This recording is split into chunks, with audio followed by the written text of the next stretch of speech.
Hey, welcome aboard. Once again, I'm Bill Wagner, and with me now I have the guys who are developing an awesome new fighting game. You can see the title right there, Omen of Sorrow. On the left side of the screen is Max. In the middle is a Felipe. On the right is we have a Sebastian. Yep, Sebastian. Guys, thank you for joining me. This is the awesome part of this is I'm on the west coast of America, and these guys are in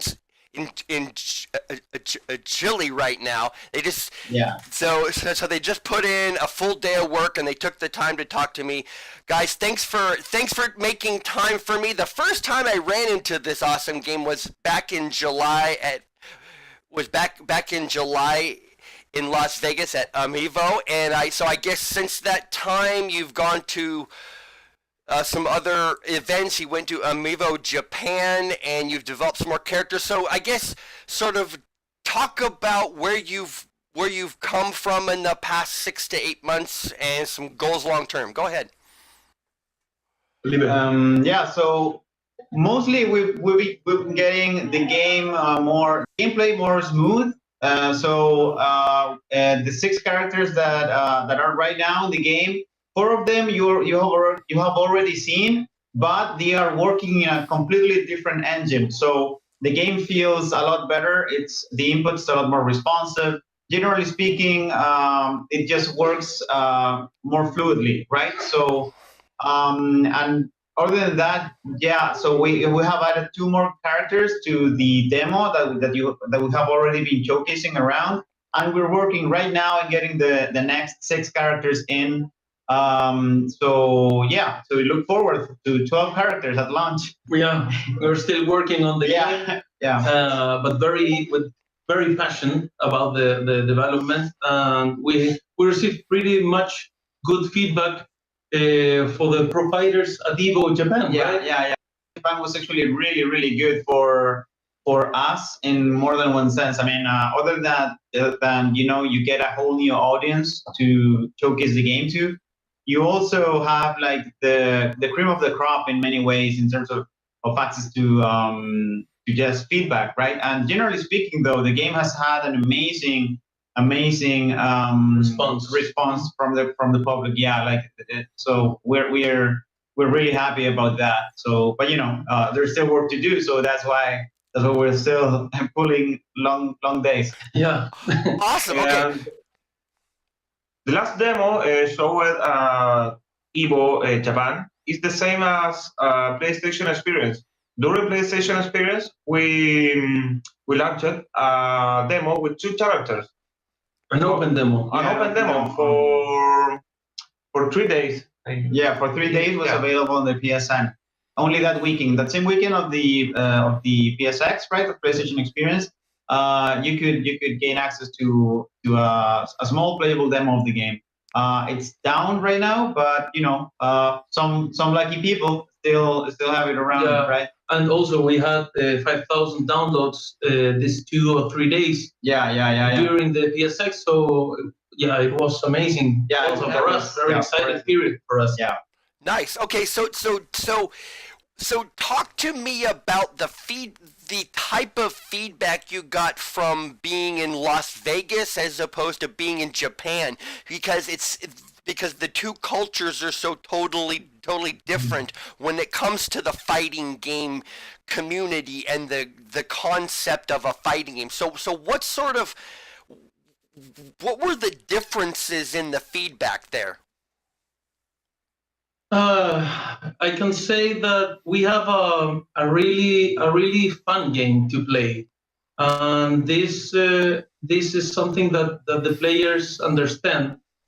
In terms of the appeal of the game, looks more like a Mortal Kombat or more hyper realistic look of game, But in terms of gameplay, you can see a mixture between King of Fighters or Street Fighter kind of gameplay. So I think the Japan audience is very into this game because of the gameplay, Right. Yeah. So I think that's more or less the difference that in the States most players were really taken in by the graphics, by the look of it, right? And they had a lot of comments to make about how it looks and the way the effects are, and this or that, right? Other than super inquisitive players, most of them were really focused on on looks, right? On the style of the game, on how the sound design worked, how the animations were working. On the other hand, the Japanese players were a lot more taken in by the gameplay. Like, so that's actually also very encouraging, because we're working with a lot of those kind of games in mind as influences, right? As the kind of the sort of game that we want to make. And so most of the feedback that we got at EVO Japan had a lot more to do with the mechanics and the way I don't know, this or that worked out in terms of matchups or in terms of balance. Nice, very nice. Okay, very nice. Let's see. As far as growth going forward, so you're gonna have the 6 new characters coming up soon. So is that in the next 2 or 3 months, or is that in the next 6 months? How far? So the six new characters will be available when? Nobody knows. Okay. No. The 6 new characters will be available for the final release. Yeah. But internally we are working on this. Probably we will finish. We have some windows that we wanna showcasing the game. First is the GDC next March, end of March. Okay. Will be in San Francisco, taking place. There we will be showcasing the game at the Chilean booth. We will have a booth from Chile, from South America. Okay. So there is, we can invite people to play the game there with the 6 characters that we are showcasing, and then we're gonna be at the PlayStation booth at PAX East in Boston. Okay. After GDC. So there are these two fairs that are confirmed our game to be showcased there. In terms of development, though, the characters are already in the game. We're still working on them, so we're not really looking into putting them into more demos necessarily. Like maybe down the road, but right now we're still just focusing on getting them ready for the final product. To be honest, so if there's any more demos coming forward, they will have more to do with showcasing the gameplay rather than necessarily new characters. Yeah. Awesome. Okay, so just a quick recap. You said that you're going to be your next 2 events. You're going to be at a GDC in San Francisco in March, and then PAX East in Boston after that. So will you be? So I believe that HEVO is August 3rd, 4th, and 5th. Do you plan to be there? Yes? No? Of course, we will be there. Awesome! I am so excited.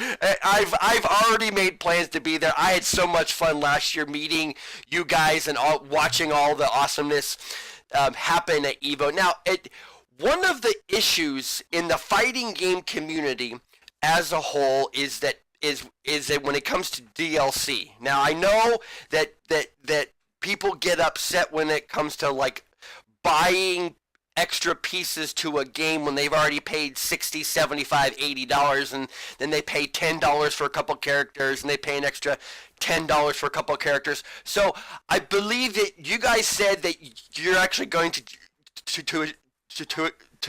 as far as your game goes, you're going to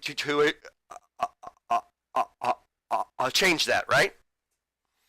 Yeah, we want to, as a small company that we are, we will try to be with the audience, with our fans, and for the people who play this type of games, because we like fighting games, and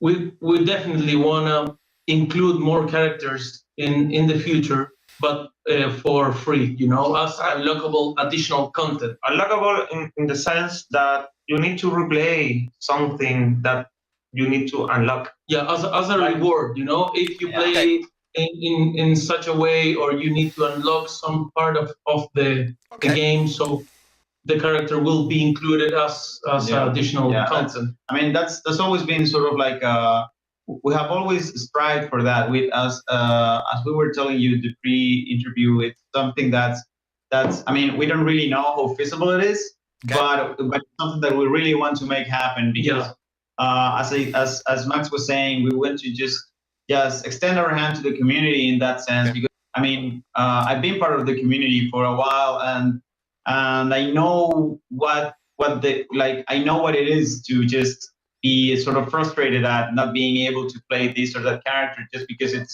DLC, and now you're going to a local and they have the new character and you've never played it, you don't even know what it does. Right. So there's also the charm of older games.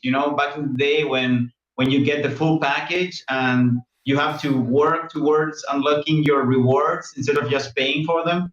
So yeah, it's a bit of a dream of us. Yeah, it's sort of a tribute of the previous games that we used to play, and also it's regarding to give something back to the community of the fighting game community, just to play an old school new game that is getting released very soon. Very nice. Okay, so you talked about the achievement-based sort of finding new characters in the game. So will it be just a straight-up fighter, or will you have like a story mode to it? Believe it. Well, we are on the story mode, as well as a variety of other modes. Like we don't just want to have a story mode, but the idea is to have a story mode on launch. Because it's part of the experience. Like you need to have single player content. Like otherwise, I don't know what I mean, fighting games are awesome. They're really hard to play. They're really rewarding if you learn them well. But there's still people who will just come to our game because they like the characters, or maybe because they're fascinated by the history or the story of them, or the myth or the lore, and I think that's also really cool. Like there's so many games that I got into just because I really like the story behind this or that character. It helps you pick a character too. Like I don't know, maybe I like this character because I sort of get what he's after, or or I find it funny, like Dudley, who's or whoever, so many characters, so many memorable characters in fighting game history, and that's only because that's in part because of the care story, that goes to single player content. So. Right, and it's interesting you talk about that, because one of the storyline threads through all of the Street Fighter games is the relationship between Sagat and Ryu, and that's sort of been a thread through all the versions of the game, even though the character may not necessarily be in that version of the game, it's still there, right? Yeah, exactly. Yeah, of course. Like it helps you get a feel of the character, to know what their deal is, like you can't not have a deal with a character, right? Exactly. Awesome. So guys, thank you very much for making time. I apologize for the scheduling issues and the Wi-Fi issues. I'm really excited. I think the fighting game community is going to be open to your idea. Everybody, you can see the name of the game right above their heads, Omen of Sorrow. Follow them Follow them on Twitter at Omen of Sorrow. Follow the company at AOne Games. That's on Twitter. Guys, if there's anything else you want to promote before we sign off, I'll go ahead. I don't know if there is. Just look for us. Find us on Twitter. Find us on Facebook. Find us on everywhere.